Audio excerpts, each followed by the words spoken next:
Something just happened in the payments world that most people completely missed. Mastercard, one of the largest financial networks on the planet, is reportedly acquiring BVNK.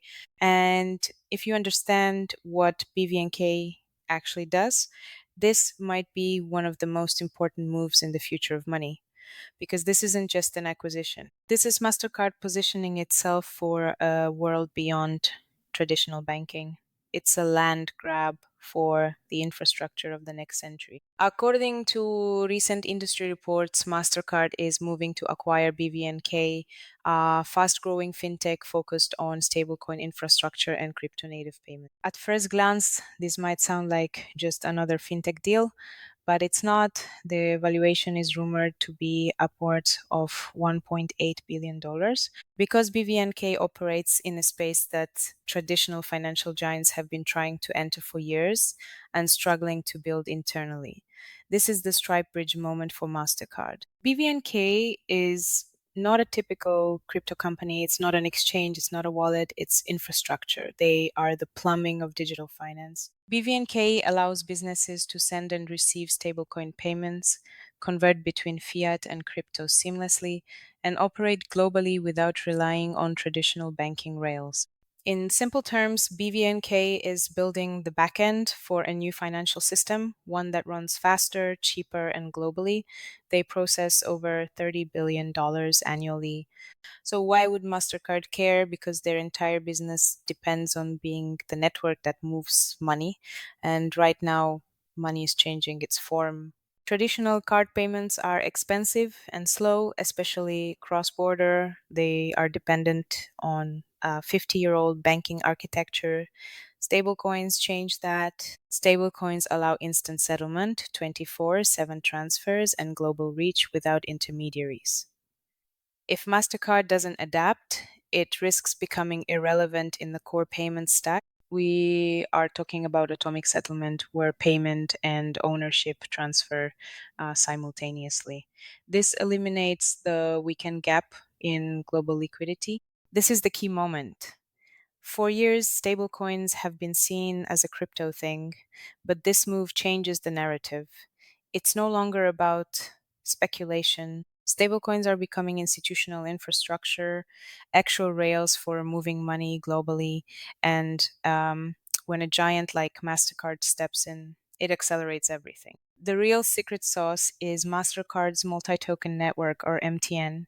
Think of it as a secure app store for blockchain based financial services. BVNK's infrastructure will be the foundational layer of this network. It allows businesses to hold fiat and pay out in stablecoins via a single API.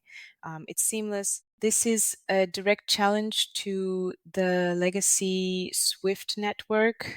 While SWIFT takes days, these stablecoin rails take seconds. And they never close 24/7, 365. For corporate treasurers, this isn't just a convenience. It's about capital efficiency. Programmable payments via smart contracts mean money moves only when it's supposed to. The timing isn't accidental. The implementation of MiCA in Europe and the Genius Act in the US has created a regulatory safe harbor for these moves. BVNK's CASP license in Malta gives MasterCard passporting rights across all 27 EU member states. They are effectively legalized and institutionalized. But here is where it gets truly futuristic agentic commerce, a world where AI agents rather than humans initiate and authorize transactions. AI agents require high frequency, low value micropayments. Legacy rails like Swift are too expensive for this. Stablecoin rails are the only viable infrastructure. By 2030, agentic payments could drive up to $5 trillion dollars in global commerce. MasterCard is buying the infrastructure to control that volume today. This has massive implications for traditional banks. They risk losing control over cross border payments entirely. They are being bypassed. For fintechs, competition just got serious. Stripe bought Bridge for 1.1 billion. Mastercard countered with BVNK for 1.8 billion. The land grab is on. For merchants, this means faster settlement and lower fees. No more waiting days for international funds to clear. It's a win for global business. What we're really seeing is the convergence of two worlds: traditional finance and crypto native infrastructure. Integration is replacing fighting. This is how disruption actually happens, not through replacement, but through integration. Mastercard isn't fighting crypto anymore, they are owning it. So the question is no longer, will crypto disrupt finance? The real question is, who will control the infrastructure of the new financial system? Because if deals like this continue, the future of money won't be built by startups alone. It will be owned by the same giants who adapt fast enough. The landscape is shifting beneath our feet. This acquisition is just the beginning of a multi-trillion-dollar transformation in how we move value. Mastercard has made its move. The question is, who is next in this institutional race for digital infrastructure?